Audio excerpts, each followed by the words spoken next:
All right, welcome back. Today is finally Tesla Model Y long range delivery day.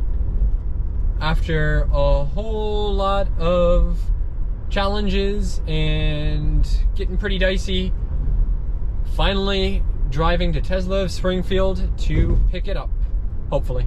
Let's see how it goes. So I ordered the Model Y way back in November of last year. So it's been about 7 months, actually, a little bit more, since I put the order in, and I am finally taking delivery, as far as I know. So people have been asking, why did I get the Model 3 a week ago and now I'm getting a Model Y this week? Well, it's a long story and there's not really a great reason, but I'll try to explain it. So last year in November, I was looking around and saw that the Model Y had a pretty lengthy delivery timeline that would bring me a little bit before the old Model 3 lease would end, which was a couple weeks ago, like early mid-June. So back in November, it was saying that it would be delivered early May. So I figured, probably move back a little bit, and that would still give me a little bit of a window where I wouldn't have to worry about extending the lease and would have some time to handle the lease return and everything with the 3. So put in for the Model Y. I decided to go with the Model Y because I figured it would be nice to have a little bit extra room. So especially around that time, it was when we first were putting all 3 car seats in the back, and it was pretty tight, kind of a pain to get all 3 hooked in there. Definitely a pain to get all 3 kids in, especially getting our smallest one in the middle, which is where his car seat has to go in order to fit all 3 in.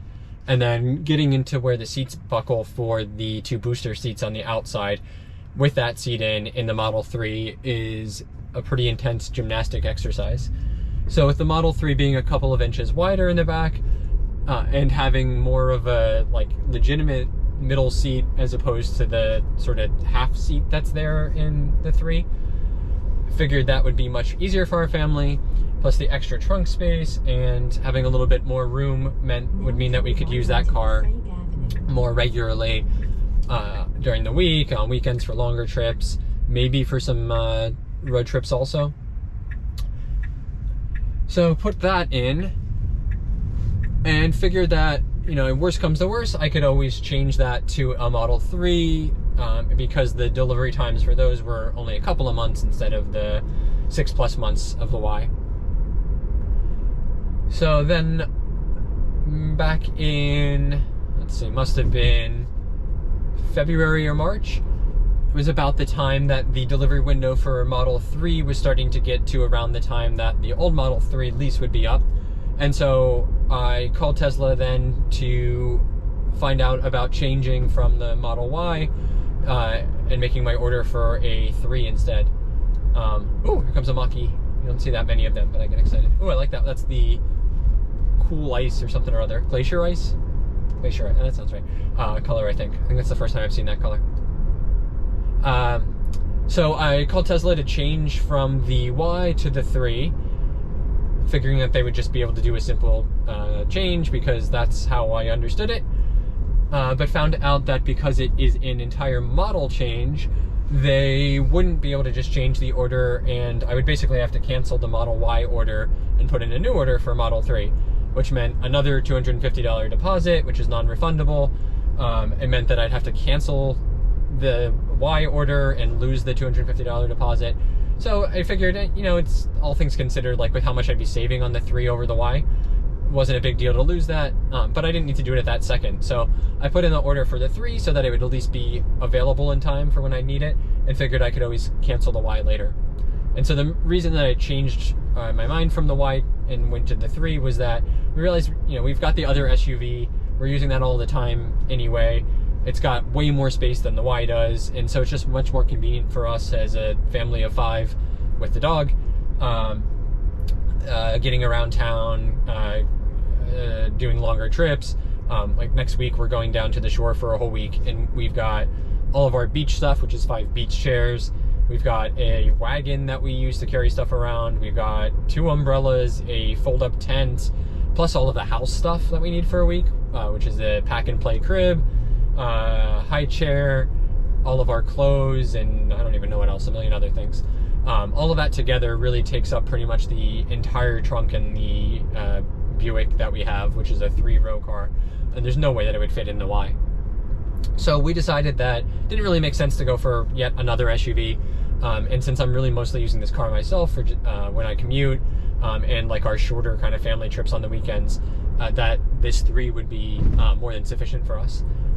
So then, in the last couple of months, I have been looking at the prices for the Model Y for resale value, and between gas prices going up so much and Tesla continuously raising the prices on the Model 3 and Y, actually all of their cars, but the 3 and Y especially, over the last couple of months, the resale value on the Y, as a pretty new car, has gone up tremendously, to the point now where I have decided to take delivery on this car and will potentially just resell it right away. It looks like, as of right now, the potential private party resale value of it would be, at least according to Kelley Blue Book, $71,420. What I am actually paying for it, so when I ordered on November 11th, 2021, it was $59,990.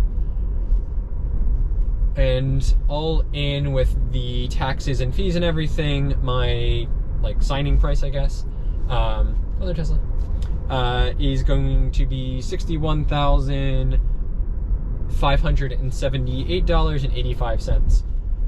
If I were to order the exact same car right now, it would be $68,990. So it's a $7,000 increase just from what Tesla is charging for the exact same car now, 7 months later. And reselling it, I would make a little over $10,000 on it. So pretty enticing. Model S. So we still haven't decided that that's for sure what we'll do. We actually want to see how convenient the Y is for us to get around as a family in, if having that extra space is worth it over this 3 or not. The Model 3 parked over there. And we'll probably keep it for anywhere from maybe 2 weeks to a few months, maybe more, who knows, to kind of decide what we're going to end up doing between the 3 cars that we have now. Today I just looked at resale prices for our Buick, which I think we paid $35,000-ish for brand new 3.5 years ago. And it's apparently still worth just over $30,000, so it really hasn't appreciated much at all. So that's a potential option for us now too. Although I really do feel like it'd be hard for us to lose that extra space, from the 3-rower at this point. It's also nice, like when we have friends around and or family, and we just need to drive, 1 or 2 extra people around with all the kids too. So we'll see. A lot of options at this point.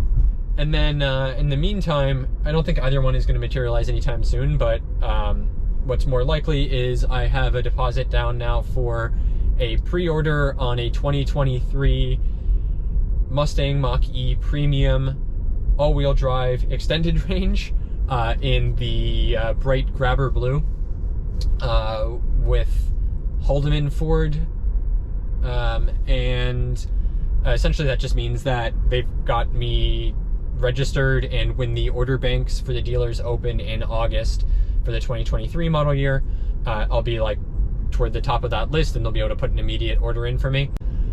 They said it would probably be about 3 months or so before that comes in, but I don't know if that's true with the Mustang or not. That could be anywhere from, I guess, November or so into early next year before that would be available. And thankfully, unlike Tesla, that one is a 100% refundable deposit, so I can always decide not to do that and get the money back. And then I've also got a $1,000 completely refundable deposit down on a Rivian. There's a Model 3 parked there. The R1S, their SUV, which is, I think, about the same size as our Buick Escalade. I haven't actually looked like exactly, but certainly a 3-row car, 7 seats, plenty of trunk room and everything. So that's really the more long-term plan, to replace our family SUV. But that one, I only put the order in about 2 or 3 months ago, and so I'm probably not expecting delivery of that until 2023 at the earliest, maybe 2024 or even later, with how much demand they've got currently. Yeah, so that's basically the story behind why I'm getting 2 Teslas pretty much in the exact same configuration within about a week and a half from each other. So both this Model 3 and the Model Y are the Deep Space Blue Metallic, I think is the name of the color. I don't know, I just like this one. I feel like it's the most interesting color that Tesla makes, which isn't really saying a lot because the color choices are still pretty boring. Not as bad as Polestar, which only makes, I think it's 6 shades of gray, but there aren't that many options. Although I am noticing a lot more of the blue Teslas now. There's a blue Model 3, must be an older one. It's got the chrome on it too. Going by. I'm seeing a lot more of the blue ones around here in northern New Jersey these days. So yeah, I'm heading to go pick up in this my new Model 3 long range. I still have not charged it since picking it up over a week ago. I've got 90 remaining miles on the battery. It says I'm still at 25%. I am actually planning to plug in at the Tesla dealership and leave the car there for a couple hours today. I'm going to drive the Y back home, and we're going to come back later to pick up the 3 together as a family at some point. Figured nice to get the free charge, and not that it's costing a lot at home anyway, but why not? Plus it was more convenient to handle it this way. So I'll ask there and make sure they're okay with it. I don't want to be like bumming their electricity, especially if they need it for something, but I don't expect they're going to care if I leave it there just for a couple hours. So the rest of the Model Y story. So the payment for it has been an interesting challenge this week. I had to move the delivery back several times now, I think 3 or 4. Initially, so they were, I think when I first ordered it, they were quoting that it would be available in mid-May. Then that extended to something like May 20th through June 20th or 25th or something like that. You know, like a month range that they were giving me, which I figured was fine, like especially with the 3 coming in. It's not like I needed the Y.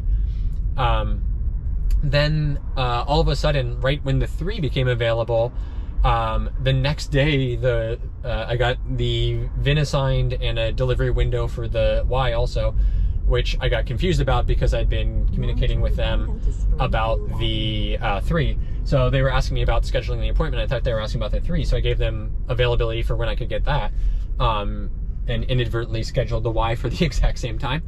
So that wasn't going to work. I didn't have the funds that I would need to pick up 2 cars on the exact same day. I wasn't planning on financing or leasing either one.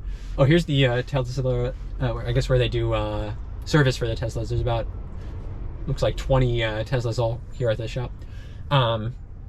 So I was planning on just buying them both outright. And so in order to do that, I had the money already to go for the 3, but for the Y, I was waiting for some of my shares from work to vest, and have the money from that. So that was supposed to happen back on Friday, and I figured with pickup this week, being several days later, that wouldn't be a problem. All of the money would be settled and available and everything. I didn't remember that Monday, Juneteenth, is a bank holiday, and so the markets were closed, banks were closed. Essentially, nothing got processed through the entire weekend. So those shares did not fully, even though it says that they vested and distributed, like nothing actually settled, didn't have any of the money ready for it. And I also needed to move a little bit of money from like one account to the other just to be able to pay it all through a single account. And that hadn't settled either. So I was frantically waiting for that to go through, and it didn't. And so about an hour before when I was supposed to when I was supposed to do the pickup, I called them and told them what was going on and that it wasn't going to be ready, and just asked if it'd be possible to reschedule again.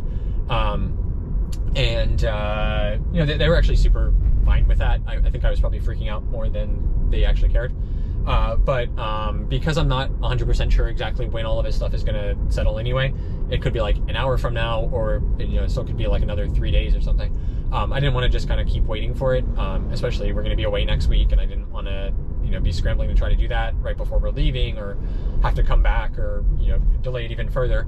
Because I've heard some horror stories of people, you know, pushing it back a couple of times, and then Tesla basically yanking the car from them and making them wait for the, you know, next available car, which could take months. So I didn't want to do that, and decided to end up just financing it, figuring I can, you know, always pay it off the second that all of the money's available. So I asked them about that. They said no problem. They switched it immediately in the portal.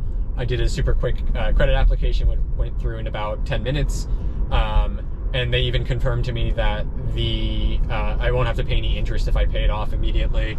There's like a 10-day grace period anyway in which they don't charge interest, so it should all be cleared by that point anyway. And even if it's not, you know, a couple of days worth of interest isn't going to make a big difference. So I guess I'm doing. I don't even remember what I clicked because I was clicking through it so fast. It's probably not great, but I think I ended up doing a 5-year loan with no money down, and that was all fine. So. Hopefully by the weekend, all of it'll be paid off anyway. So that was a bit of a hassle this morning, but you know, it should all be straightened out now. We'll see how it works out when I actually get in there. But I guess the good thing is, like, now that I actually have to go inside anyway, and talk to a person, hopefully the pickup experience will be a little bit easier than my 3 was, which, if you didn't watch, I had some issues with the app actually like connecting and associating with my account, and basically got stuck in a condition where I couldn't get into the car. It wouldn't unlock from my phone, and the Tesla dealer people couldn't get in either because it was effectively like transitioned from them to my account, so they lost access to it. So we were all kind of stuck. It ended up working out okay. We basically just had to do like a service appointment, which gives them access to the car. But it took almost an hour for them to like become available to do that and handle it and everything. So it was kind of a pain. Here's another Model Y. So hopefully we won't have to deal with that today. They did say I'd have to come in to do, well, they said I have to do e-signatures on the, I guess the loan application or whatever. So I'm assuming I have to go in for that, although I guess if it's an e-signature, maybe I just do that on the phone or something. I don't know. I'm going to go inside anyway and ask, because I don't want to make any mistakes and be stuck there for hours today. So almost there now. You can tell how close you are to the Tesla dealership and service centers by the number of them that I'm seeing on the road. Oh my god, there's a Chevy Volt in front of me. Maybe I shouldn't get too close and catch it in case it catches on fire. Although, joking aside, I've actually been seeing a lot lately about how the Volt is, you know, probably one of the absolute best deals for a EV that's out there. Nobody really wants to buy them now because of the range and the and it's GM. So there's some good deals out there. They haven't gone up crazy like every other EV has. You know, the range is still good enough that you probably, you know, get by 80-90% of the time anyway. You know, the funny thing with the range on EVs is that unfortunately you sort of have to buy the maximum capacity that you need range-wise for the car, but you're only going to use that every once in a while. So like for me, you know, on a normal basis, I end up charging, well, I mean, like I said, I haven't even charged this car yet, and it's been over a week. But on even on the standard range that I had before, which had a like 200 mile-ish range, I was only charging that thing every other week. With this long range one now that has over 300 miles, I'm probably going to go like almost a month between charges on a normal basis. And then, you know, I really only need that range when we end up doing, you know, longer road trips, which is you know, honestly in the last couple of years has been like once, twice, maybe 3 times a year. So it's a little bit extra, but it's kind of the way things are right now.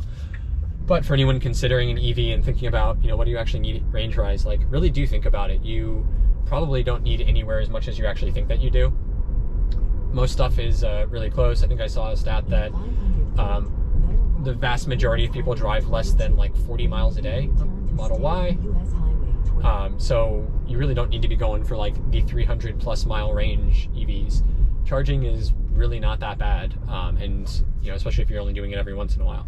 Most of the time you're gonna be plugging in at home and kind of keeping it topped up that way anyway. So of course, once I've had a little bit more time with the Y, I'll be doing a more in-depth review of it and comparing it to the Model 3. But before I do that, if anybody has any questions about it or would like to know anything specifically, definitely drop a comment so I can come back and answer those.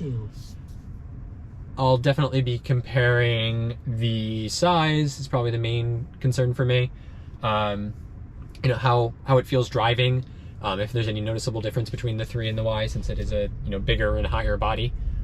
And then any differences on the inside, although I'm really not expecting any. I haven't looked too much at accessories for the Y yet because I don't know how long we're going to be keeping ours. But I think actually most of the ones that I just got for this 3 will actually work fine for the Y. So I'll probably do a test to see if these seat back covers that I got and the back seat covers actually fit, and how well they work in the Y versus the 3. The back seat covers in particular are sort of an interesting one because they feel like they're a little bit big. I mean, they're not like custom made for the Tesla anyway. They're just sort of like a universal one, but they do seem a little bit wide for the 3. So I wonder if they'll actually fit a little bit better in the Y. Yeah, this is one of the nicest things about having a EV and a Tesla specifically. Pulling out into traffic like this and just rip it. I have noticed the long range. I don't know if it's just me, honestly, but it does feel like it has a little bit more power and oomph than the standard range did. I don't know if that's just, you know, some degradation over time from the my old Model 3, or you know, just having that extra power that can get put down from the front wheels since this one's all-wheel drive. Oh, I definitely see mine. It's the only blue Y here. All the Teslas getting ready for delivery. Oh, it looks like I'm not gonna be able to charge. All the chargers are taken. Shame. Well, I wonder if my car's still here. I haven't looked in a while. I think it is. I think that's the old electric boogaloo right there, just hanging out. All right, well, I'm definitely gonna be waiting to see if one of those charging spots frees up. All right, let's go inside and see how it goes.